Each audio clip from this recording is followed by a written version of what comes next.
And no one puts new wine into old wineskins, or else the new wine bursts the wineskins. The wine is spilled and the wineskins are ruined, but the new wine must be put into new wineskins. Mark 2, verse 22. And just like that, we are ushering a new season. May all things be made new in your life this season and beyond. Welcome to season 3. Hello, everybody, and welcome to the Unstoppable Queens Network podcast, vlogcast, whatever you choose to call it. My name is Mrs. Kelly Kentela, and I am your host. I'm so excited. I'm so honored to have you tune in and be watching us wherever you are in the world. Remember, you can always subscribe to this channel and let more people. Let's make this circle bigger. Kanane, what was that sound, JR? Let's make the circle bigger. Yes. That is what I need you to do with this channel. I am continuing with my Women's Month celebration, where I am sharing with you 5 amazing women in my life. And like I said last week, in no particular order, I just felt that I need to have these heart-to-heart conversations with the women that surround and the women who have contributed to this Kelly Can that you see and love today. So my guest today is somebody whom I hold very close to my heart. Okay, I hold a lot of people close to my heart. Disclaimer. But this particular person, you guys, she is what I would call somebody who loves me unconditionally, someone whom I love unconditionally. And we're going to try and not get all emotional, but she is one of those people who came into my life and the change was so visible. Like, you know, when someone is so intentional about changing and making your life for the better, this person is exactly that. And not just only in the friendship and in the sisterhood. In fact, we met when my career was also still starting out, and she's been that person who's a coach, who's a mentor, who's a sponsor. She's everything. And not just only that, I get to share my spiritual journey with her. You know, so sometimes as a leader, you get to a point where it's not easy for you to open up to just everybody, and everybody expects you to be always okay. But I'm grateful to have people like my guest today, whom I can literally be myself. I can be vulnerable. I can cry. And you know, when I talk sisterhood, I really talk sisterhood I regard the term sisterhood at a very high expense. For me, the term sisterhood is so expensive because I believe that I contribute into making the sisterhood work. I believe that all my sisters contribute into making sure that our sisterhood work. But we will get into how we met and what is this amazing work, and what does she do in my life.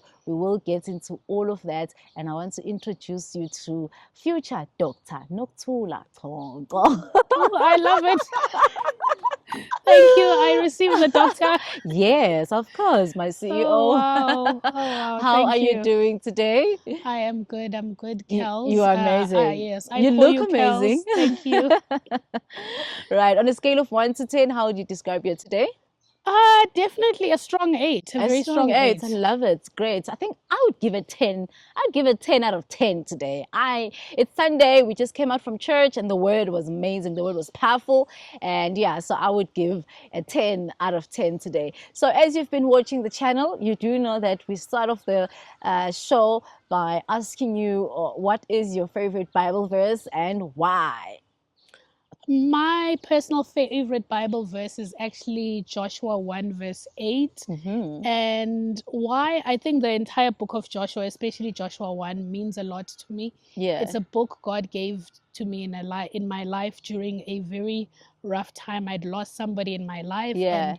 And coming out of that grief season, I realized I had a responsibility to continue living, but also knowing that, my responsibility, for as long as I'm anchored in God's word, that this book of law does not depart out of my mouth, that really all of my days, were ordered by God, and that no man would able to stand against me all the days of my life. And and it became my favorite verse, Yeah. effective sometime in 2017. Oh, love And it. since then, yeah. Love it. That is actually a very powerful scripture, because you know that I love the word, and not really allowing the words to depart from our lips is something that we have to be intentional, because it's easy to get carried away. True. It's easy for you to start showing other things that you are also consuming, and I notice, because I don't like watching TV, as you know. I Yes. like reading and all of those things. So I notice sometimes, because now I'm raising teenagers and I have to, like catch up and watch series with them and all of those things. And I will notice that whenever I watch a certain series, it really just consumes me. That's Because now true. I want to know what's happening next. I'm looking forward. What I need to watch this episode, and I'm like, this is exactly how the word should be for us as children of God. It should be Yes. at a point where you want to know, okay, and then Esau killed, Jacob stole Esau's birthright, and then what happened? And then it should be like an ongoing thing for you every day. Have Yes. something to look forward to. So thank you for that. Now, for the benefits of my viewers, who is Nokuthula Chonco? Nokuthula Chonco primary, which will be part of an eternal part of my identity. Yeah. Before everything else, I am a beloved daughter of God. Amen. And that will never change in spite of other titles. Yeah. And by day, I am a talent development practitioner, Yeah. or learning specialist. Yes. I get to have the privilege of helping people grow from here to there, Yeah. whether it's young people, Yeah. seasoned professionals, or Yeah. even executives. So I'm really privileged to have a day job that is Yeah. 100% aligned with what I'm called to do. Ooh, and we will get into that. So take me through to, obviously, it's kind of weird even me asking you these questions, because some of the answers I know them, but we have to get the episode going. Take me through the time when you realized that you actually called into specializing in learning and development, because I think for the time that I've known you, you've just been a person that is specializing in that department. So it can't be that it's you end up there. It has to be from the fact that this is your calling and this is your passion, and that is why you are always in the role of learning and development. So take me through, when do you discover that you actually have this passion? So, interestingly enough, in my family, both on my mom's side and my dad's side, it's mainly nurses and teachers. Yes. And I swore I would never be a teacher and I would never be a nurse. Yeah. Fast forward, initially I'd studied psychology. I wanted to be a clinical psychologist. Yeah. Somewhere along the line, I just realized I am too soft, Yeah. and I would not be of great service to the people I would be called to serve. Yeah. And I found myself, my first, one of my early jobs, I was in a training session at a call Yes. center for Yes. one of the telcos. Yeah. And That's where we met. yes, and out of that, I was like, when you see somebody, like, there was an inner witness. Now I have the words. At the time, Yeah. I didn't know what was going on, but I Yeah. saw somebody doing this thing, and there was something that I think this is for me. Like, Yeah. I just You knew. came alive. Yes, I came alive. And interestingly enough, it is still related to teaching, but Yeah. it's not exactly the traditional form of teaching that I thought. Yeah. And the rest is history. I then made a slight turn. It wasn't too difficult to transition from psychology into learning and development. Yeah, and then eventually you also started your own ministry, your own vehicle, Me Developing Me. No pressure, but it has to come back. Definitely. And so the amount of work that you've done for your own ministry in terms of empowering, especially young people. We are celebrating Women's Month as well. And I also know the work you've done to empower and to uplift a lot of women, specifically Black women as well. Maybe just take us through that as well, and what does Me Developing Me is all about.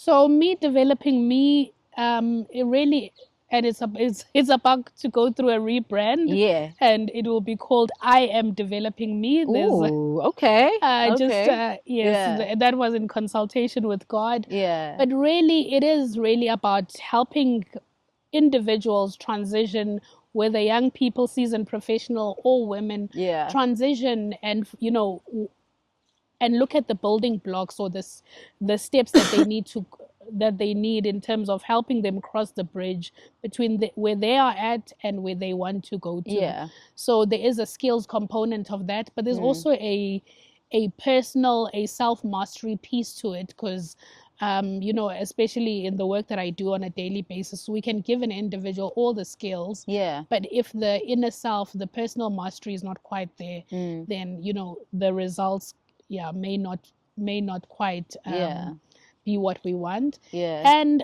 so basically me developing me is an extension of that, and I get to do within me developing me, I do not have to write an exco paper. I do not need to motivate. Yeah. I can just wake up, I can see a gap, design a quick program, serve the people I'm called to for that season, empower them, and be able to proceed. And I really have found it fulfilling. Yeah. Yes, I felt during COVID. We all did. This channel has practically just come back because during COVID, nothing really happened. So give yourself grace. And that is what our producer there calls her channel, giving yourself grace. So we're giving each other grace. And the most important thing is getting up. Indeed. The most important thing is that you don't remain where you have fallen. You get up, you dust yourself, and you make it work. Now, I'm a product, or I'm amongst the people that have benefited from watching you build your brand and watching you, I remember at some point she called me a guinea pig because she was like, yeah, no, I need to try. So be the trial run. I'm amongst one of the people where you really imparted a lot of knowledge, and you imparted a lot in terms of mentorship, and the importance of having a mentor. And I remember in some of the coaching sessions, you would say, you don't just ask a person, hi, can you please mentor me? Because it's the same as you saying, can you be my boyfriend or can you be my girlfriend? And it's been years since you said that to me. And it's amongst the things that I know about you. And it's amongst the things I highlight in terms of what you have taught me in terms of choosing a mentor. And now I'm a mentor myself, So it's really we've come a long way since then. But I want you now to just tell our viewers in terms of, let's talk mentorship. How important is mentorship? And all the steps and guides that people need, somebody watching and they're not sure, should they have a mentor, and all of those things. So take it away. All right. So in terms of mentorship, I'll quickly start by talking to what I joked about, that finding a mentor, the best way is to look at what are the pain points, or in the work context, I would think about what is the business problem that you want to solve. And don't go to Kelly and say, hi, Kelly, will you please be my mentor? Because it's very challenging. And sometimes some people are not even too sure, what do you mean? But if I go, hi, Kelly, I actually... I've started a YouTube channel. I'm having these challenges. I've noticed you have a similar channel. Can you just give me some guidance? It is much easier than for Kelly to, to give me some pointers, ask me the right questions, and give me guidance. I go and implement that. I come back, Kelly gives me feedback, and then the relationship evolves and grows from there, without necessarily labeling it mentorship and it naturally evolves. And I think one of the key things is, some people expect that, we'll have a coffee chat, and some mentorships there's some structured, or some do evolve into that way. We sit, have a coffee, we write goals, all of that. But mentorship is very important, but I think let's not be very married to a specific construct of what mentorship should look like, because basically foundationally what mentorship is, it's about somebody who's traveled the journey, who's ahead of you, and them supporting you, helping you see other perspectives in order for, you know, to shorten the length that it would take you if you would had done it without a mentor. And mentor is absolutely quite important. But I don't think let's just, for me, let's not be married to it being very formal. I like that. And I've met somebody who, I think I've even seen a couple of people on the socials who don't believe in mentorship. Would that be something that, especially in a career, you know, like you just choose that, I'm fine, I don't need someone to mentor me? So I think there's different schools of thought. A lot of people, there's now this narrative, it even goes as far as saying women are over mentored and under sponsored. I don't quite agree with it. I do understand the part where they may feel women are over mentored, and that speaks to the mentorship not yielding results from a career perspective. But it's not as black and white, and I'm in the front line of such programs. And the truth is there's place for both mentorship and sponsorship. But the truth is, and we'll probably get to sponsorship a little bit later, I 100% believe there's room for mentorship. And part of the reason what makes mentorship successful is then what you, the mentee, does. I made the example that I have a 15-minute conversation with you, Kelly. You give me some key pointers. I go back, I implement. I come back, I give you feedback, I ask you another question, and the relationship evolves. And if it works like that, in time, over time, I will build trust with you. And as I build trust with you, you then could, you then would even get to a place where you can risk your reputation, the equity of your brand, to then be a sponsor. And so, because sponsorship is quite risky, I'm asking you to put your name on the line to open a door, trusting that I would deliver. And again, that's also where the personal mastery piece goes in, because again, I think before we can put all sorts of beautiful programs in place, but if the individual themselves, they really do not have that personal mastery, it can be quite tricky. And then we turn around and say mentorship is not as effective. Okay, so what does it say? Women are over-mentored and under-sponsored. Let's go right there. Let's speak about sponsorship and how important that is, because I've heard a couple of times that in order to succeed in your career and in business, you do need to have a sponsor. How true and how important that is. Definitely. I believe sponsorship definitely accelerates one's growth. And really, a sponsor is somebody beyond a mentor. A sponsor is somebody, when you are not there, that will put your name forward, that will open kind of a door for you in rooms that you are not in. Okay. Exactly, 100%. Exactly. And nominate you for certain opportunities.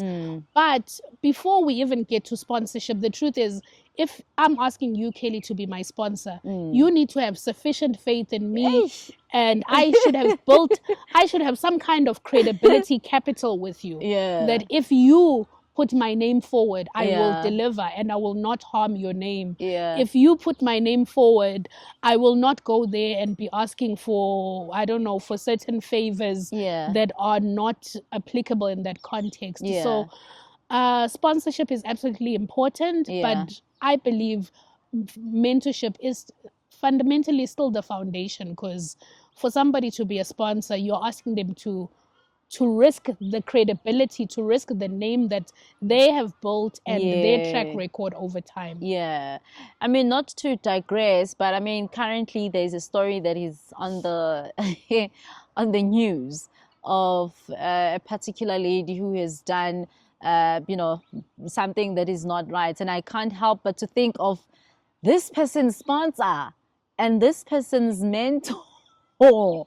because I'm just like, Yeah, Yes, you went in there and you vouched for her, and yes, now this is what is yes. happening to this particular person. And sadly for them, it's all out in the open. It's in the public. So now the reputation of all the people that were there vouching for her, so it are also now starting to be starting to be questionable even within the company, or whether they've left the company or wherever they are. So it's really not something that one can take lightly. And yeah, do you have maybe a success story of how maybe if you can share a success story of yourself, of how you benefited from a sponsor?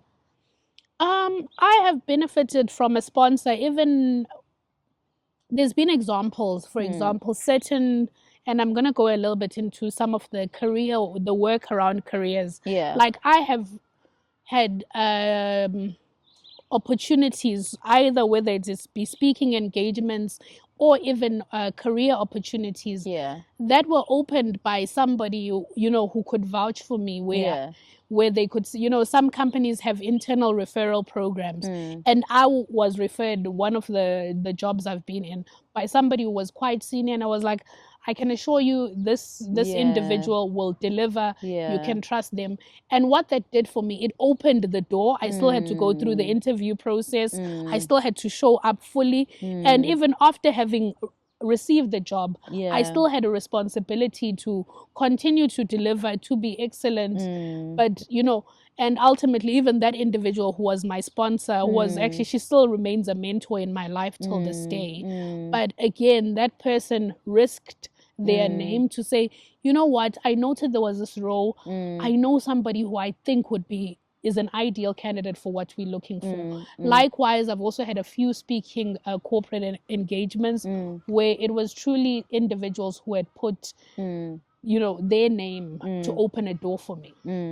So you also work a lot with a lot of young people, and mainly in terms of bursaries and all the things that young people need to go through. I've got a lot of parents who are watching the channel, and when do we really start as parents? I mean, I've got a grade 10 in my house, and I'm thinking I should already be working and pushing in terms of bursaries and scholarship to make sure that you achieve these certain marks and all of those things. When do we start really in terms of mobilizing our children for bursaries? Because there is money out there. People can study for free. We just need to be strategic in terms of how do we get it out of companies. But if you've got a strategy, you will get the money. So since you're a person that specializes in these things, please take it away and just share pointers and tips of when do we start? Is it grade 10? Is it grade 9? When do we start, and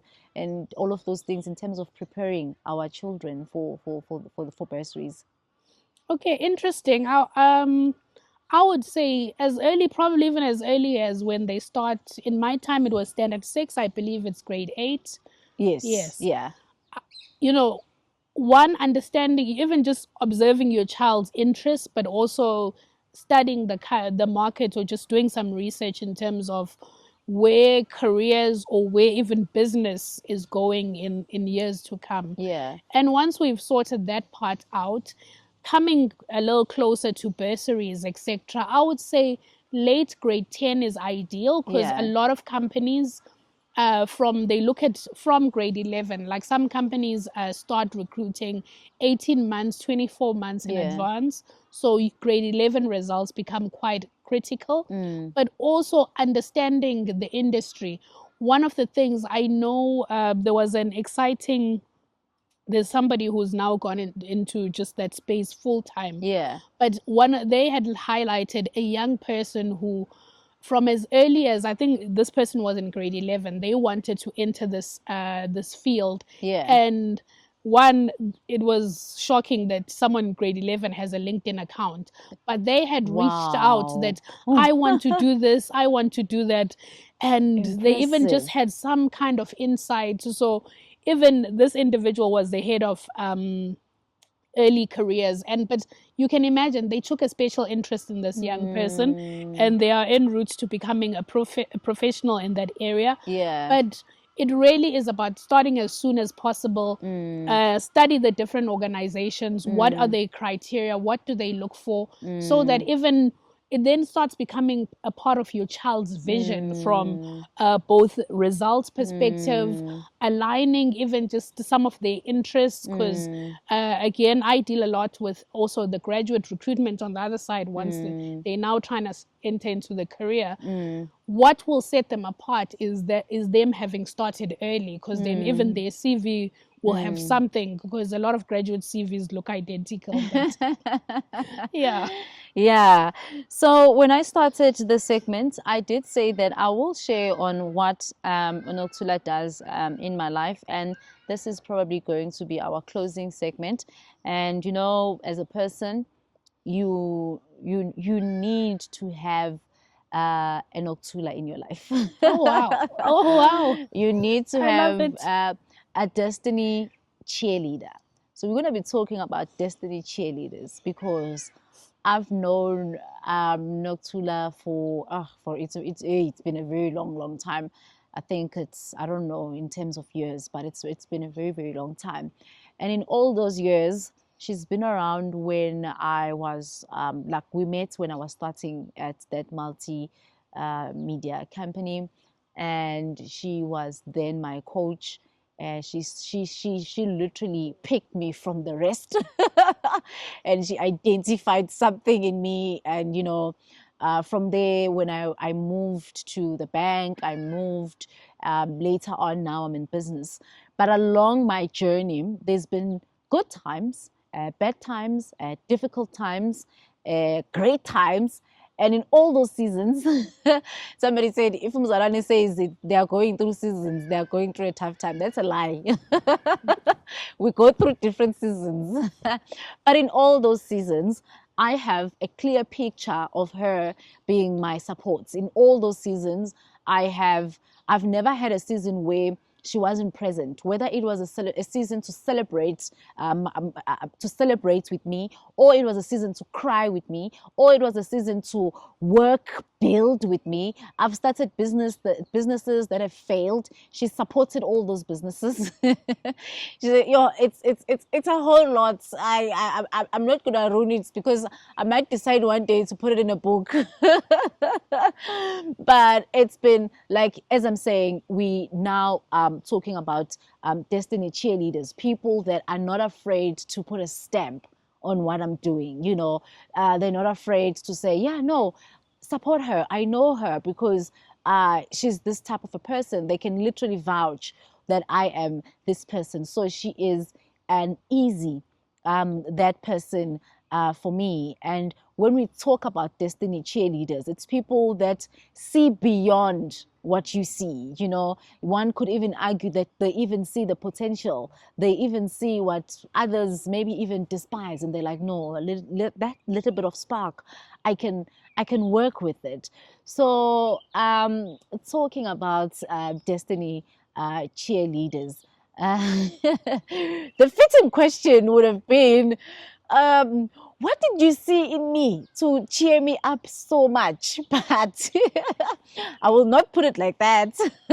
I will put it in general and say, what, what, why are you like such a person that cheers? Because you don't only just cheer me alone. I'm grateful to have also met other people, your friends, your family, and people that you really have, you know, invested and pushed them beyond where they were even feeling that, ish, you know what, maybe now it's time to just, I don't know, take a break and what have you. But you are present and you are consistent. You don't, like I'm saying, I don't remember a time ever since you came into my life where you faded away. And it's gonna come out. I know our friends are probably gonna laugh, because you have those moments where you just like shut down.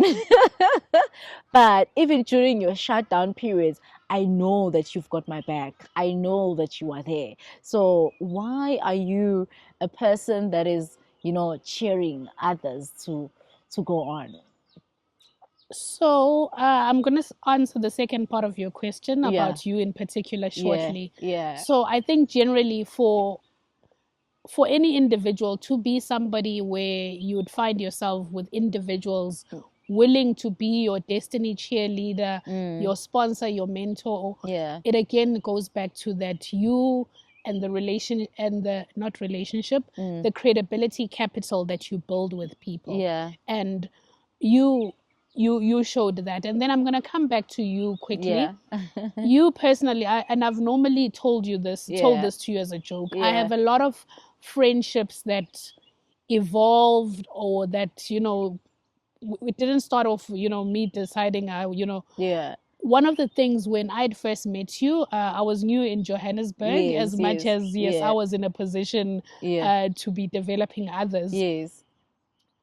One, in terms of how you showed up, Yeah. any little feedback that I gave you, you implemented, and you Yeah. gave me feedback. So Yeah. again, Yeah. you were somebody who, again, it was not a risk for me to continue to invest, Yeah. or it was it made it worth it, and it was fulfilling for me. Yeah. And also, more than anything, you showed yourself, you know, friendly in my life. And Yeah.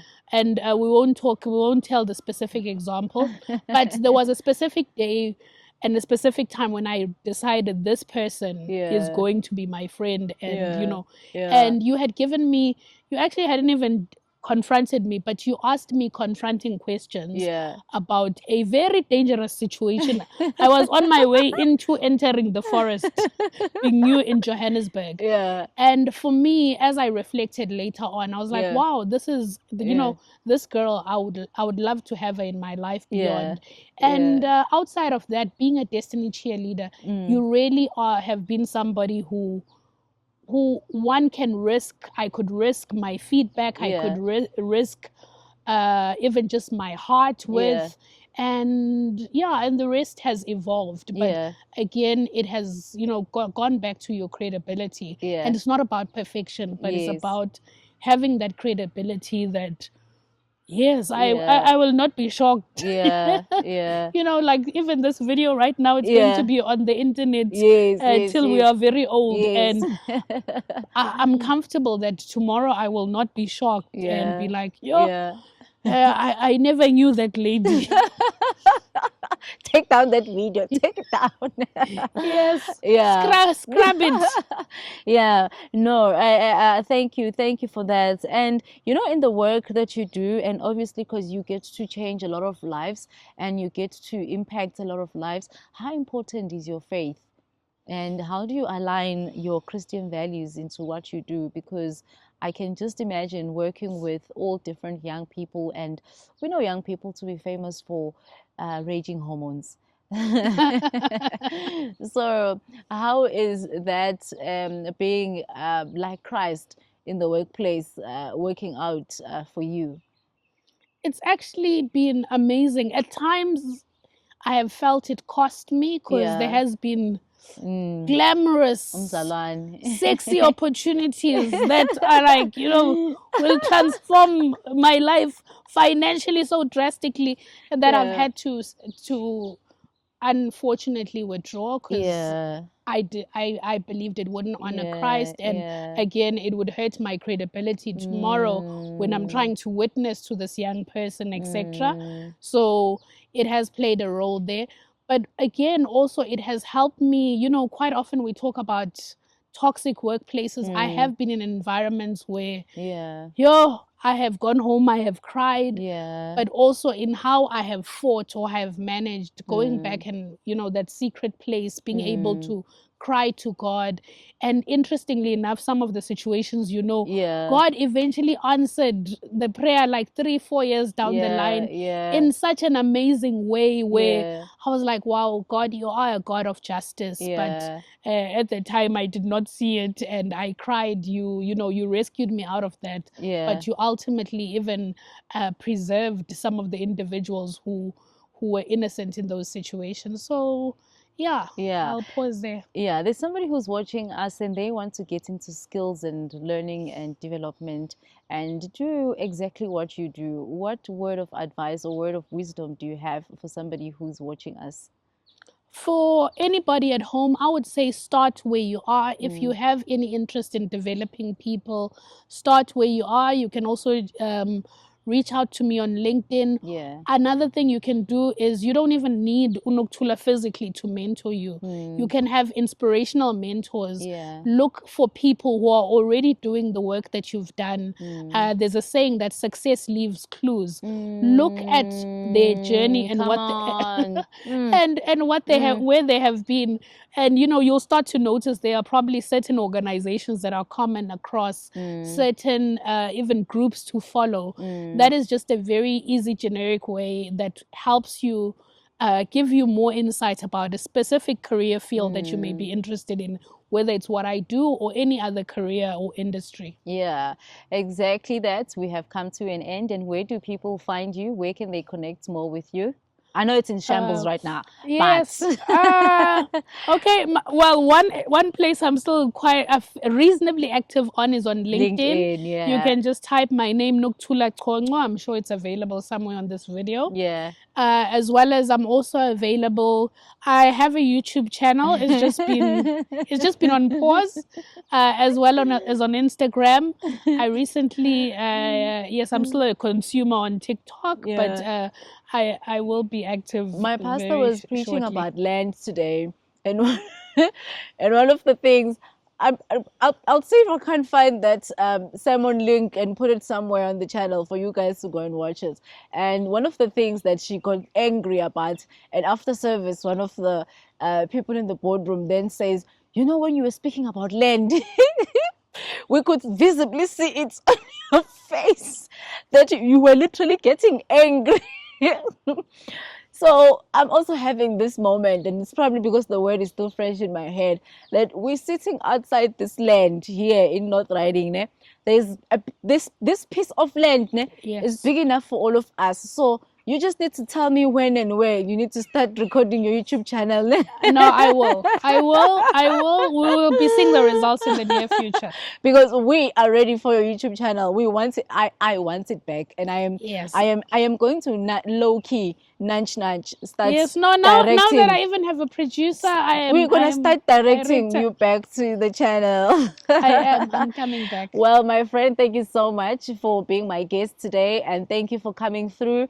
And most importantly, thank you for the woman that you are in my life, and thank you for being such a gentle voice, for being my safe space, for being my what are you not? What are you not in my life? I look at us, and I really do get emotional when I think about people like you in my life, because guys, let me tell you, it's a blessing to have someone that is just there for you, regardless of where you find yourself. This person is just there, and they won't even count and say, no, but I helped you last week. No, but you came to my house unannounced the other week. No, but it's just love. It's just really unconditional love, and it's a blessing and a miracle to experience this type of love and support from you, and even all my other sisters, all my other friends. But I had to pick, really have someone here today. And so for me, it's like I'm grateful that I can easily say that in a world where women are so well known for not getting along, and they're so well known for competing, they're so well known for having drama and all these other things. And honestly, when I call you my safe space, I really call you my safe space. And it doesn't mean that we haven't had glitches. Oh my gosh, and if we've been friends this long, I can literally count my glitches, and we're like, but we always work them out, because we've realized that, like I said in the beginning, the price we pay for the sisterhood is worth it. It's an expensive price. So it's not easy to just really, give all of that away. So I honor you. I love you. You are an amazing woman, a woman of God. And thank you for praying for me. Thank you for not giving up on me. Thank you for loving me. Thank you for, even taking care of me at some point. Thank you for everything. You are an amazing woman in my life. And this Women's Month, I wanted to just honor you and thank you publicly and say that, guys, there are women that love and support each other. I'm so grateful that I'm surrounded by tons of those women.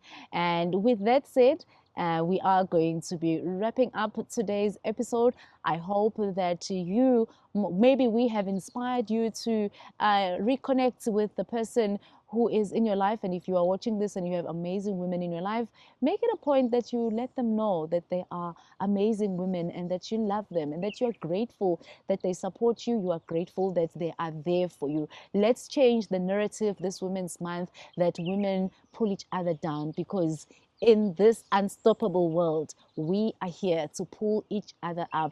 And I am proof that people will pull you up. I have been pulled up so many times. She's just really amongst the many examples of women that have pulled me up. So thank you for watching, and remember to subscribe to the channel, and I will see you on the other side.